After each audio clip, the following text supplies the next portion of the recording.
Let's begin here, because many confuse silence with indifference. A man who feels deeply may not always speak. His love may not arrive as words, promises, or declarations. Instead, it lives in the pause, the gesture, the gaze that lingers a moment too long. Too often, we mistake that quiet for absence. We believe that if love is real, it must shout its name. Yet the truth is more subtle. Some men love with such intensity that they fear naming it will break the fragile vessel holding it. The silence is not coldness, it is a kind of captivity. Desire locked in a room, pressing against the walls, searching for a crack through which to breathe. And what we encounter in that silence is not rejection, but fear. The fear of being seen fully, of being vulnerable, of surrendering the mask. Carl Jung reminded us that what remains unconscious returns again as fate. The love he cannot admit becomes the very pattern that shapes his behavior, the silent rhythm that surrounds every encounter. Before I continue, let me know where you're listening from in the comments, and if reflections like this resonate, don't forget to like and subscribe. Now let us step deeper. The first truth to recognize is this: unspoken love is not weakness.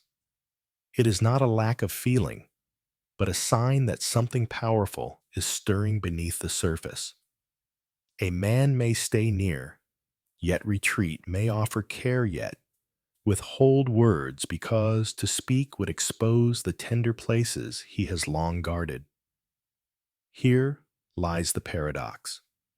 The persona he shows to the world may appear calm, distant, even neutral. But beneath it, the shadow trembles with desire and fear. His outer mask says, "I am in control." His inner truth whispers, "I cannot risk losing you." This conflict creates the dance. We recognize a movement, closer, then away, a sudden tension in the eyes, a question left unfinished.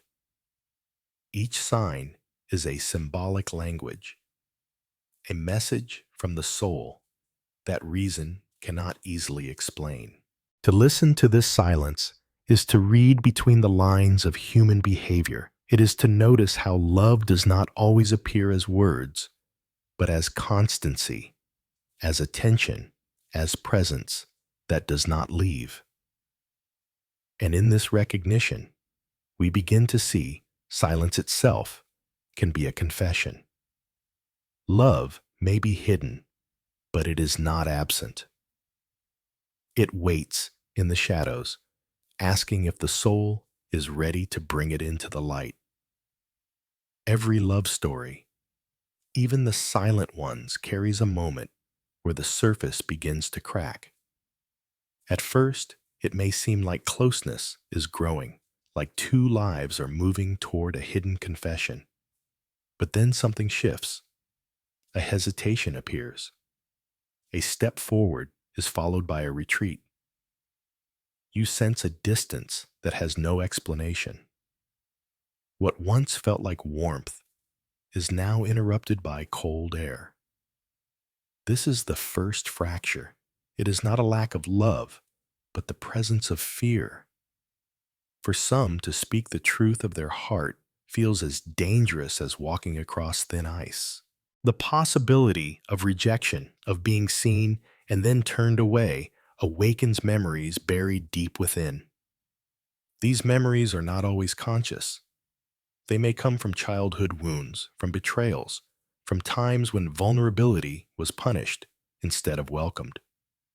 Jung wrote that the unconscious carries everything we have not resolved, and it reappears again and again as fate. That is what we meet here, not indifference, but an old wound echoing through present time.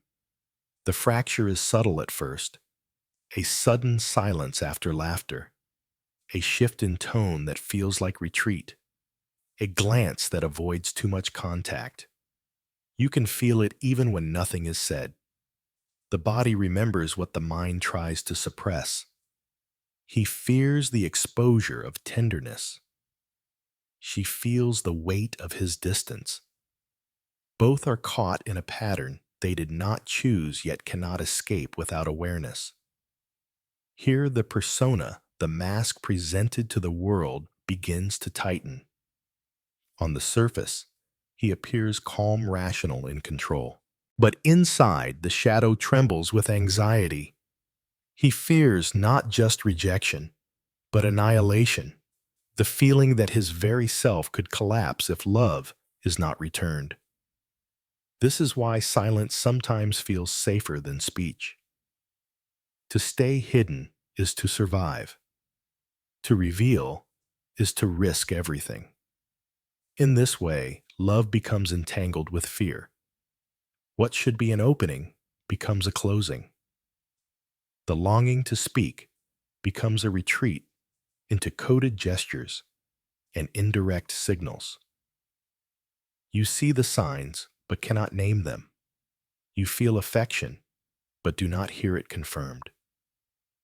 The fracture creates confusion, a tension between what is sensed and what is denied. Many mistake this fracture for indifference. They think if he loved me, he would say it. If he cared, he would not hide. Yet the deeper truth is more complex. What looks like avoidance is often self-protection. What appears as coldness is actually a heart frozen by past injury. The shadow carries the imprint of pain, and the psyche builds walls to prevent its return. This is why unspoken love can feel so disorienting. You are invited close, but only to a boundary. You are cared for, but only within limits. You are seen, but not fully acknowledged. The fracture lies here in the tension between desire and defense.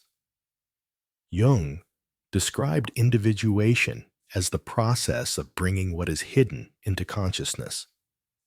Until that moment arrives, a person remains divided, torn between what they long for and what they fear.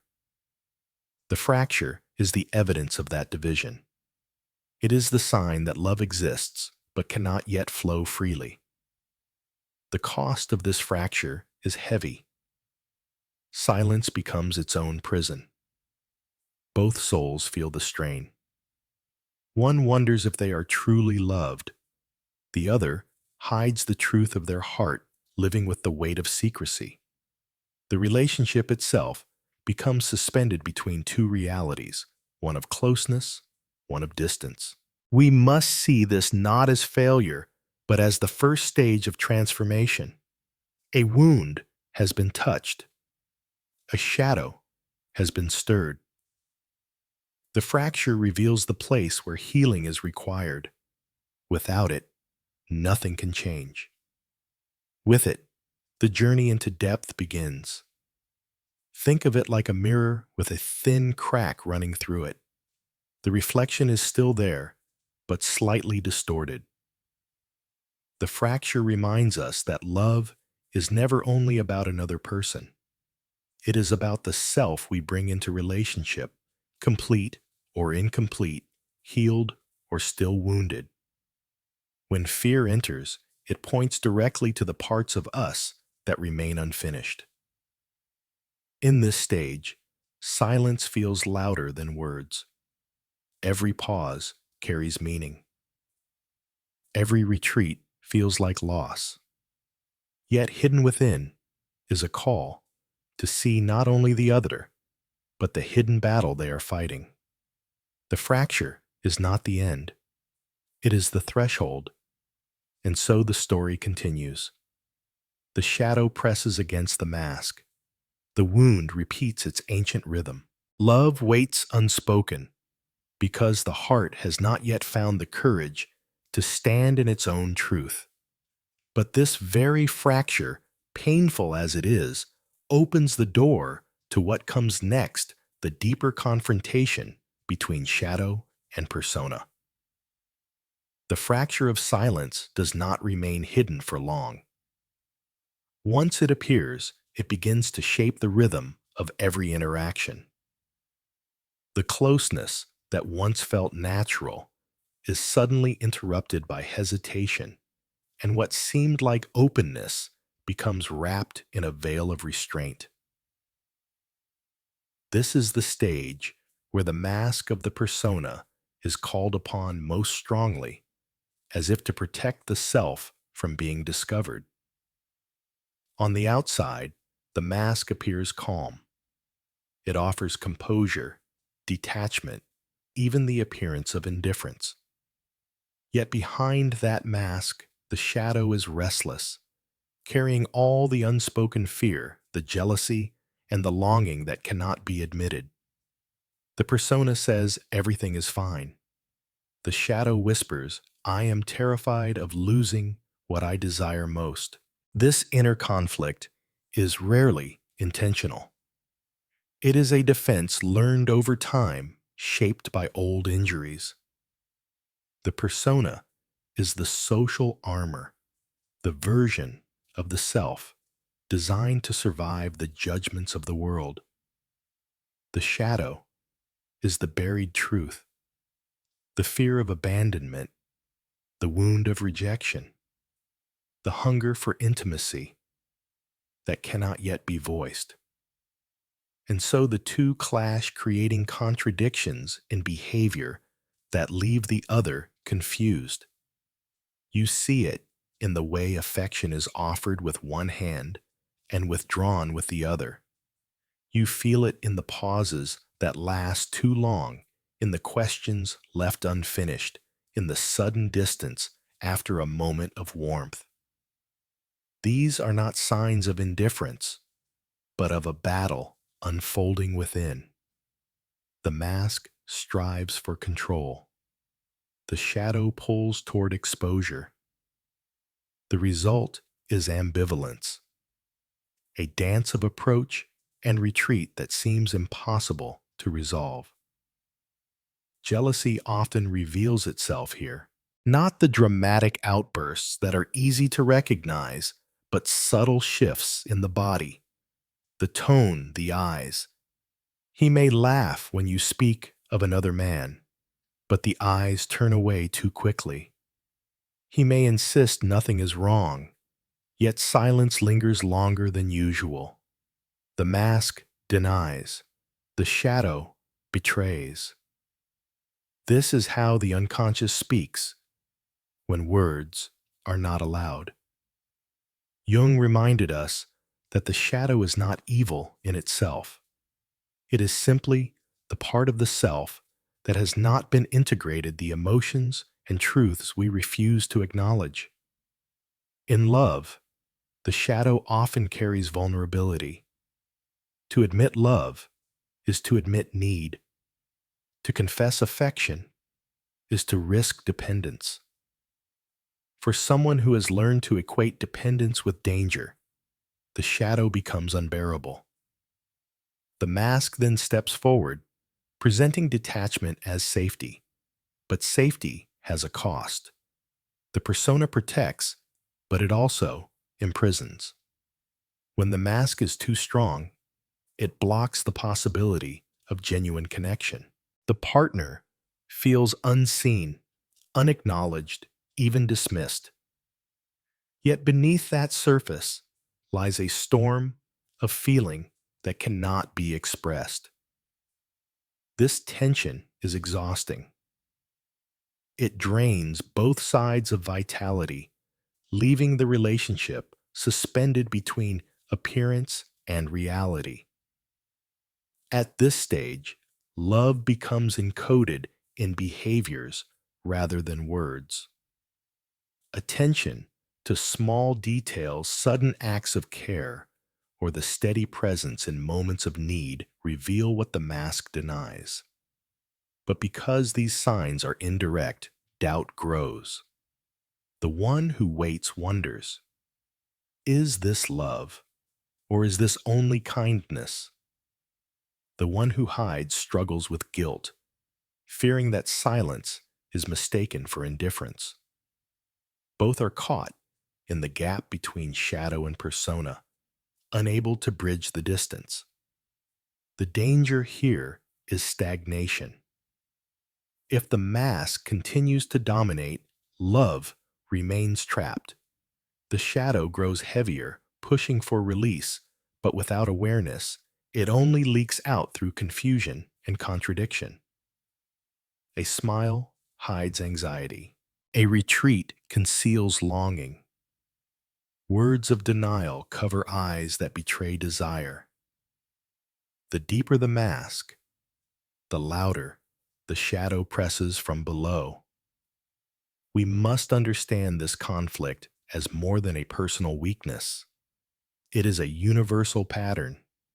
Each of us wears a persona in daily life, a role shaped to meet the expectations of family, society, or culture. Each of us carries a shadow, the feelings and truths we are taught to hide. In relationships, these two forces collide.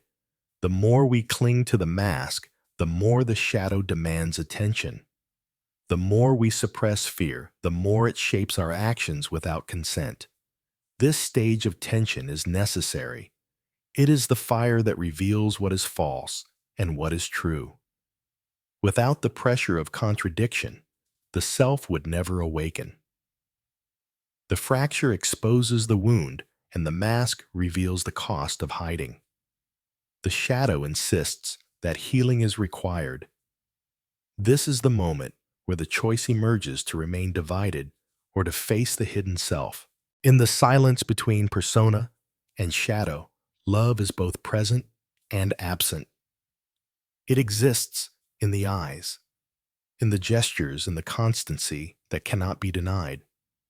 Yet it remains unspoken, constrained by fear. The mask tries to hold everything together, but the weight of the shadow grows too heavy to ignore. This is the crucible of transformation, the place where the soul must confront itself. It is here that we discover the deepest truth. What is denied inwardly will always appear outwardly. The persona says, "I am unaffected." The shadow responds with trembling hands, restless eyes, or sudden retreat.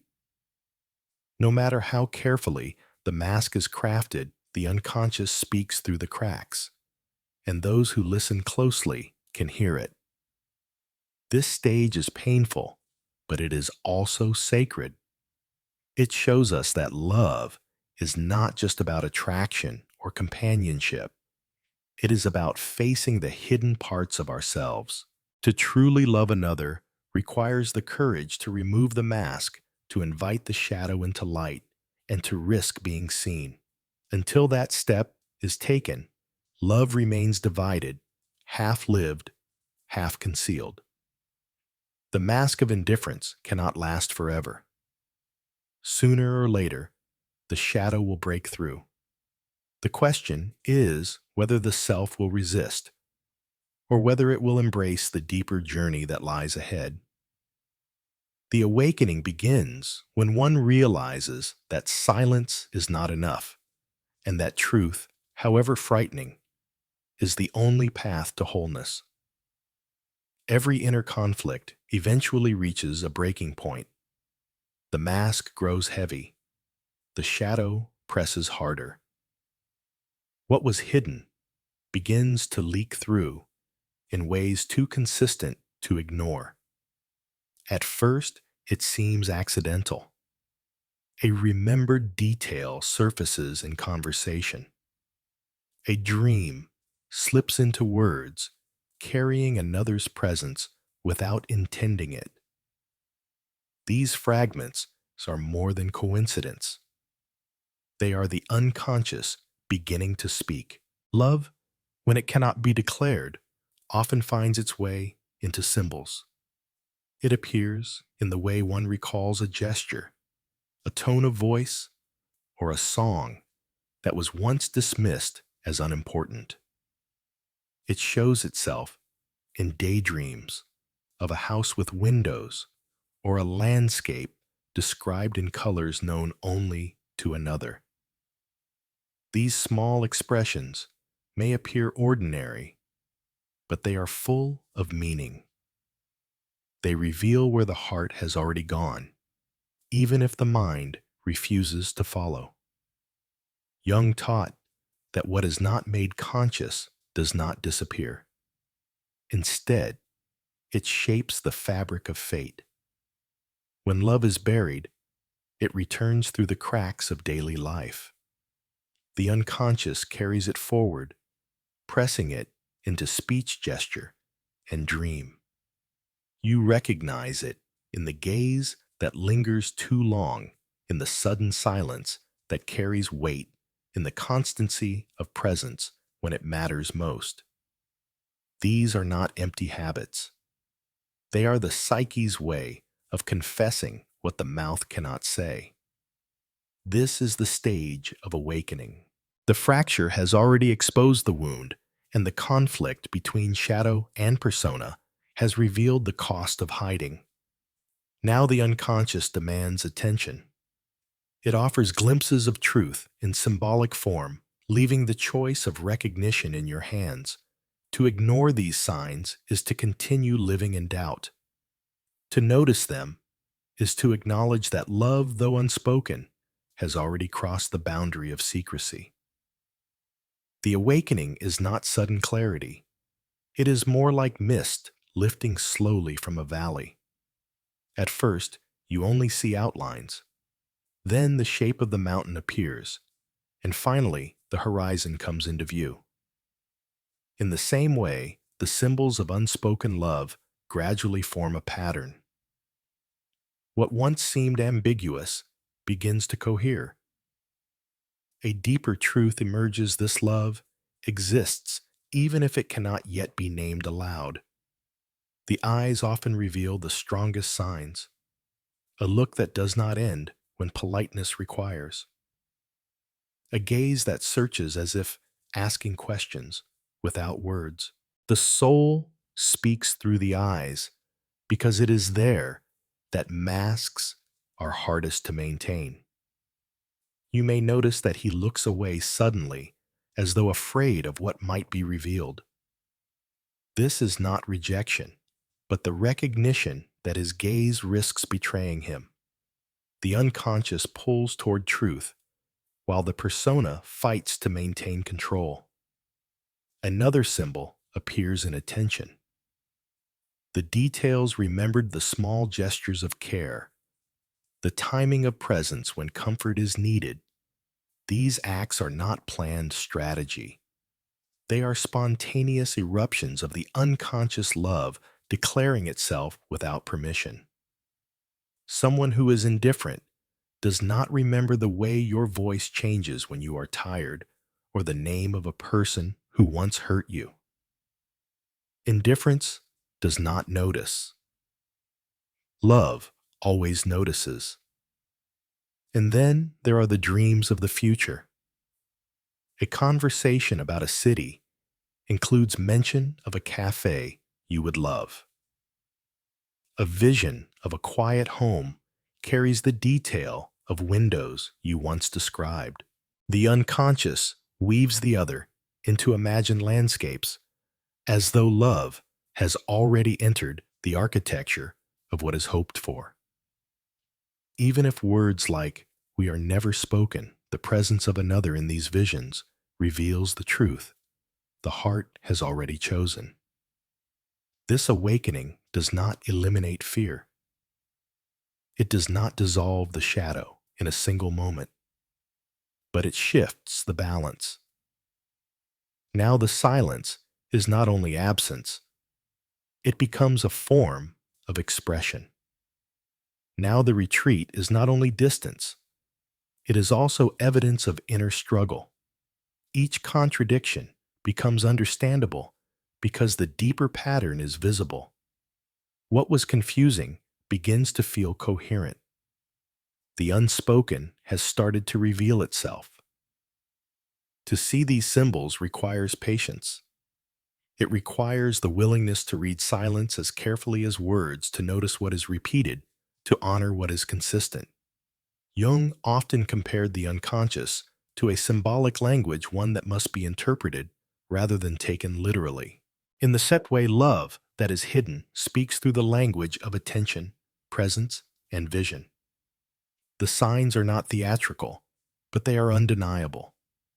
This stage is also a test for the one who perceives.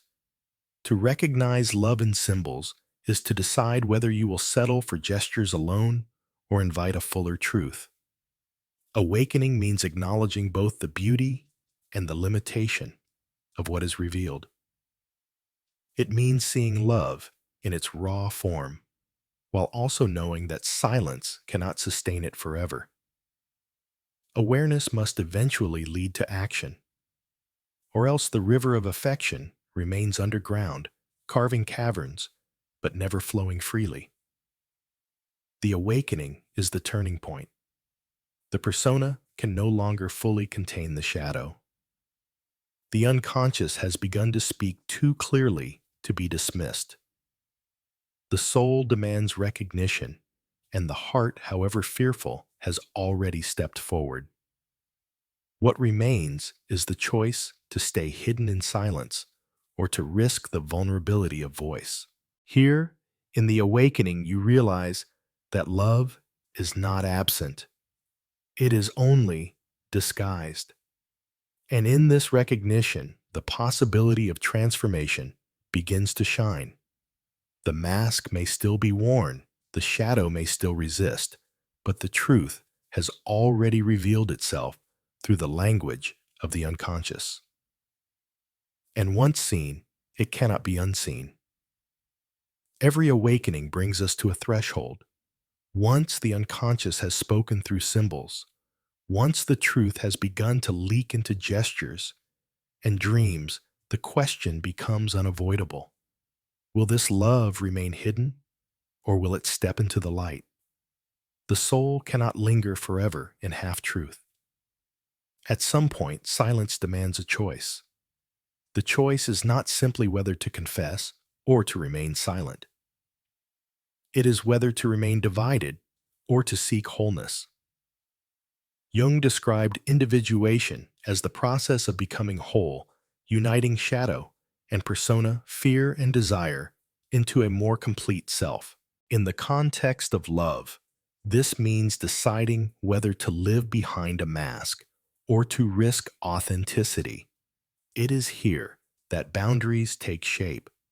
A boundary is not a wall built against another person. It is the line where fear is no longer allowed to dictate one's behavior. To continue hiding may feel safe, but it leaves the soul restless and incomplete. To speak, however frightening, is to reclaim agency. The act itself is transformative. The words matter less than the courage it takes to utter them. Consider how this works in daily life. Silence can feel protective, but it eventually becomes a prison. The one who loves quietly grows weary of concealing their truth. The one who waits grows exhausted by uncertainty. Both sense that something greater is possible, yet both suffer under the weight of avoidance.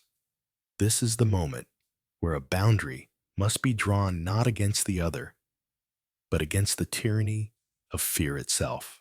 Fear whispers that rejection is unbearable, that vulnerability will only reopen wounds. But courage answers differently. Courage says that rejection is not destruction, that vulnerability is not weakness, but strength. To remain silent is to surrender to the shadow. To speak even trembling is to align with the self, the deeper guiding center that Jung saw as the goal of all inner work. This does not always mean a dramatic declaration. Sometimes, the choice appears as constancy, as showing up when it matters, as refusing to abandon, even when words fail. Sometimes, the boundary is drawn in the smallest gesture, refusing to let pride mask tenderness, refusing to let silence erase care. Each act of presence becomes a quiet defiance against the fear that once ruled. And for the one receiving these gestures, the choice is also clear. Will you accept half-light, or will you honor your worth by asking for clarity? Love cannot be sustained on signs alone. At some point, recognition is required. A boundary must be set, not from anger, but from self-respect. To say, I cannot live only in ambiguity, is to claim one's own truth. That, too, is an act of individuation. Boundaries reshape relationships. They reveal whether the other is willing to step forward or whether they remain captive to fear. But either way, the act of setting them transforms the one who chooses. It signals a movement from dependency to dignity, from waiting for love to claiming the right to be loved openly. The boundary itself becomes a ritual of selfhood, a marker of transformation. We must understand that transformation is not about guarantees. To confess love does not ensure it will be returned. To set a boundary does not ensure it will be honored. Yet these acts carry power because they shift the soul from passivity to agency. They reclaim the voice from silence. They declare, I will no longer be ruled by fear. And that alone is liberation. Jung often reminded us that growth requires confrontation. We cannot evolve by avoiding the places where we feel fragile. Individuation requires entering the very territory we fear most, because it is there that wholeness waits. Love is no exception. To truly love is to confront one's shadow, to risk rejection, to open to transformation. Without that step, love remains a dream deferred. The choice then is not between safety and risk. It is between stagnation and growth. Silence may preserve the appearance of stability, but it erodes the soul. Courage may bring pain, but it also brings truth. And truth, even when difficult, is the ground on which real love can stand. When a person chooses to act despite fear, they step into alignment with their deeper self. They stop living only as a mask and begin to live as a whole being. Their gestures, once divided between persona and shadow, become unified. Their words, once withheld, become possible. Even if trembling, they reflect authenticity. And authenticity is always magnetic because it carries the power of the real. In this stage, the relationship itself begins to shift. The silent one who shows up without speaking now faces the possibility of voice. The waiting one who endured ambiguity now faces the possibility of clarity. Both stand at a threshold where love is no longer a hidden current, but a conscious choice.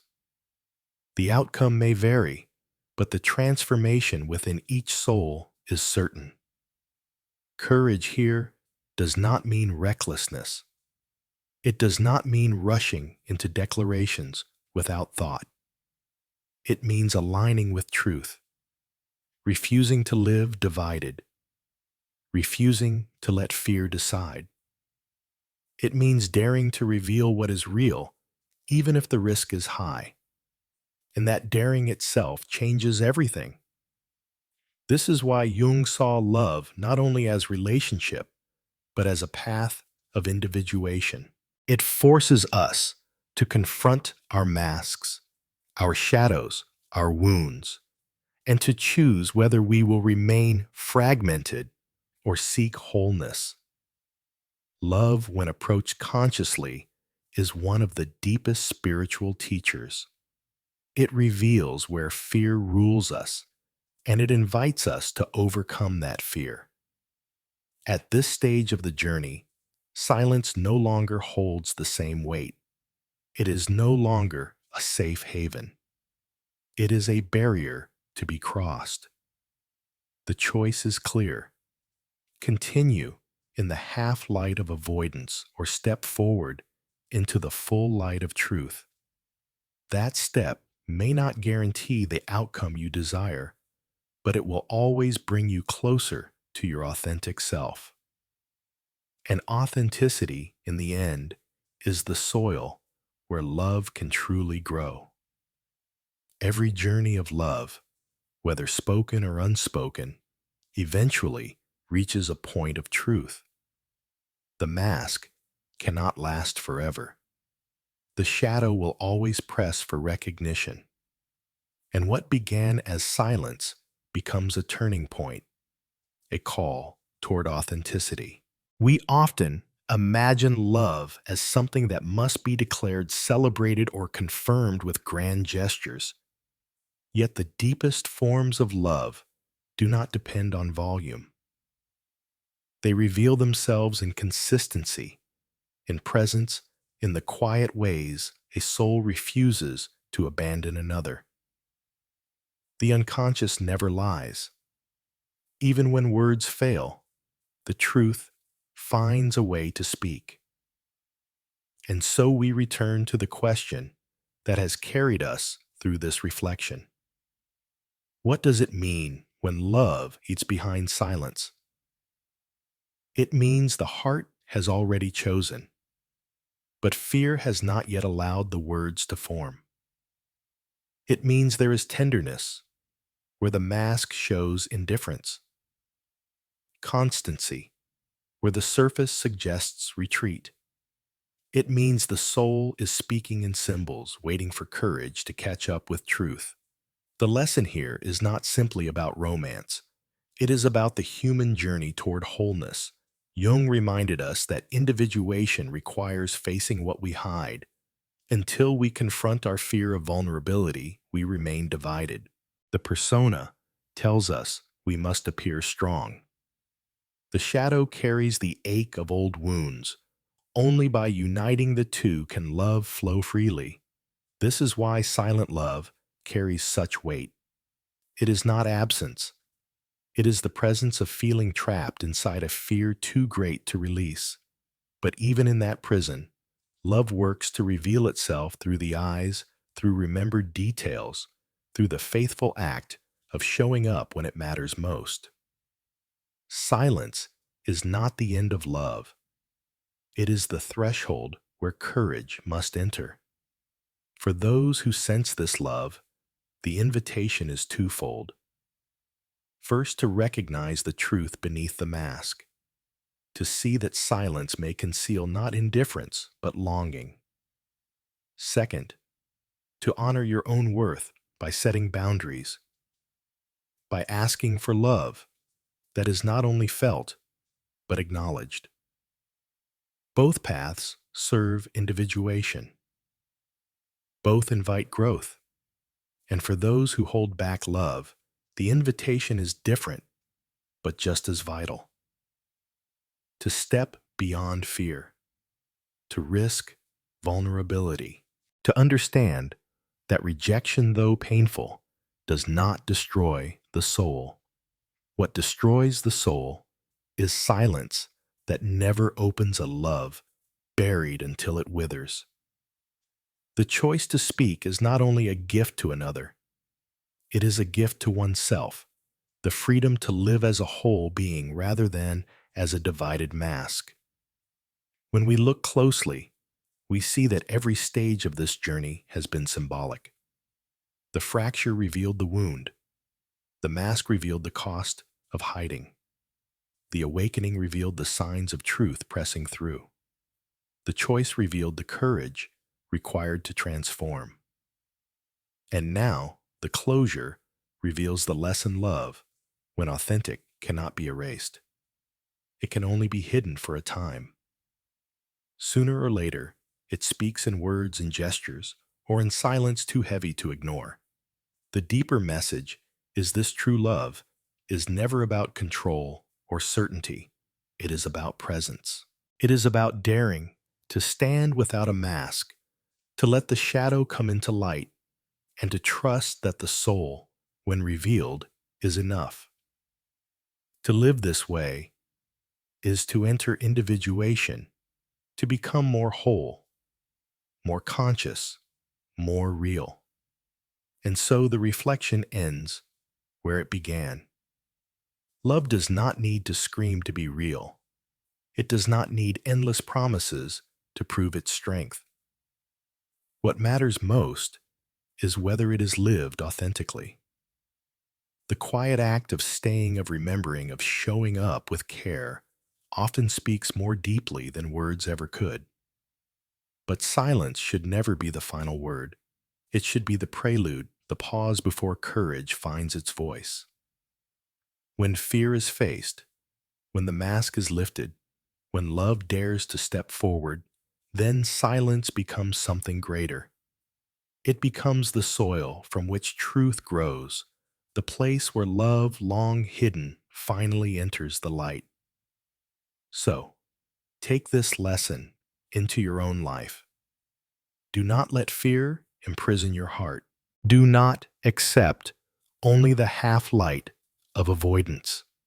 Choose presence, choose truth, and let love, however quiet, become whole. Because in the end, love that speaks without words is only the beginning. The real transformation comes when it dares to be spoken, when the soul claims its right to love openly, and in doing so, steps closer to its own fullness. Now, I will leave you with this reflection: in every relationship, there is a moment when silence must give way to truth. To embrace that moment is to honor both yourself and the bond you share. To avoid it is to remain divided. Which path have you chosen? And which path will you choose when silence next calls you to courage? If these reflections have spoken to you, I invite you to share your thoughts in the comments below. Tell me how silence has shaped your own story of love. And if this journey has resonated with you, consider subscribing so we may continue exploring together. Until then, remember, this love does not need to be loud to be real.